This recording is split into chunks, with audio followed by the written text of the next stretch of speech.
Assalamu alaikum dear students. Now after understanding the topic of mitosis and meiosis in detail, now you can differentiate between both of them easily. So let's start about the differences between mitosis and meiosis in this video. I'm going to tell you about 3 points related to the difference between mitosis and meiosis. Let's start from the definition.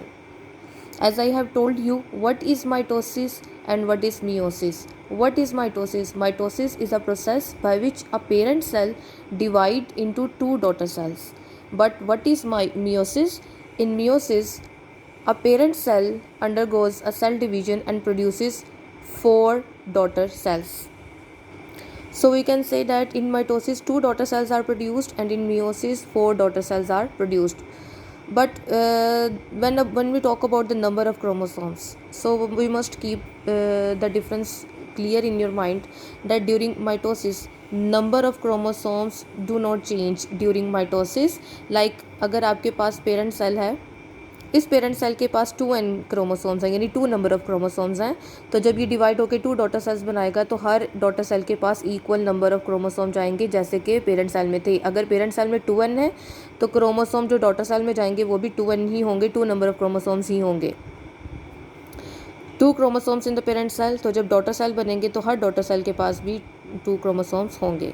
लेकिन जब अगर हम meiosis में देखें तो meiosis में chromosome number reduce हो जाता है, हाफ हो जाता है. जैसे कि आप देख सकते हैं यहाँ पे मैंने पेरेंट सेल में 4n क्रोमोसोम लिखे हैं, मींस इस पेरेंट सेल में 4 नंबर ऑफ क्रोमोसोम्स हैं.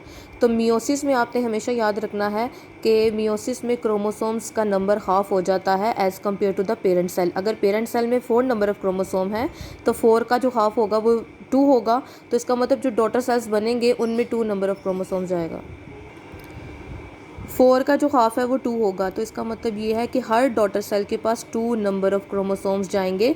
मियोटिक 1 डिवीजन में क्या होगा, पेरेंट सेल डिवाइड होकर 2 डॉटर सेल्स बनाएगा, और मियोटिक 2 में क्या होगा, यही दोनों जो सेल्स हैं ये अगेन डिवाइड होंगे और 4 डॉटर सेल्स बनाएंगे. लेकिन आप इनमें देख सकते हैं इन दोनों में क्या डिफरेंस है कि पेरेंट सेल में 4 नंबर ऑफ क्रोमोसोम्स थे, तो 4 का जो हाफ होगा वो 2 नंबर ऑफ क्रोमोसोम्स सब डॉटर सेल्स में जाएंगे. So 2 differences are cleared about the type of number of chromosomes or the total number of the daughter cells that are produced in the mitosis and meiosis. The third one is difference is occurrence. occurrence का मतलब ये है कि mitosis और meiosis body में कहाँ पे होती है. माइटोसिस के लिए मैंने आपको बताया था कि बॉडी के जो सेल्स होते हैं, अगर वो आपके स्टोमक के सेल्स हैं, आपके लीवर के सेल्स हैं, आपकी स्किन डैमेज हो गई है, तो वहाँ पे जितनी भी रिकवरी होगी वहाँ पे कौन से सेल्स इन्वॉल्व होंगे, वहाँ पे बॉडी के सेल्स इन्वॉल्व होंगे और वो माइटोसिस करेंगे. बॉडी सेल्स को हम सोमेटिक सेल्स भी कहते हैं. तो इसका मतलब ये है कि जो माइटोसिस है वो कौन से सेल करते हैं, all the cells of the body that are called mitosis. इनकी माइटोसिस होती है और वो एक सेल से 2 डॉटर सेल्स में चेंज हो जाते हैं. लेकिन अगर हम मियोसिस की बात करें तो मियोसिस में आपने हमेशा याद रखना है, मियोसिस किस में होती है, जर्म सेल्स में होती है. हमारी बॉडी में स्पेशल किस्म के सेल्स होते हैं जिनको हम जर्म सेल्स बोलते हैं. सिर्फ वही जर्म सेल्स जो हैं वो मियोसिस करते हैं और मियोसिस के थ्रू डॉटर सेल्स बनाते हैं जिनके अंदर क्रोमोसोम का नंबर हाफ हो जाता है. उन सेल्स को हम गेमीट्स बोलते हैं और there are 2 types of the gametes, eggs and sperms. इन दोनों के अंदर ये डॉटर सेल्स बनेंगे. ये एग सेल्स और स्पर्म सेल्स जो होते हैं इनके अंदर हाफ नंबर ऑफ क्रोमोसोम्स होता है. यानी अगर मैं कहूँ मेरे पास जो जर्म सेल्स थे उनके पास 4n नंबर था, तो जब स्पर्म्स और एग्स बनेंगे उनके अंदर जो है वो हाफ नंबर होगा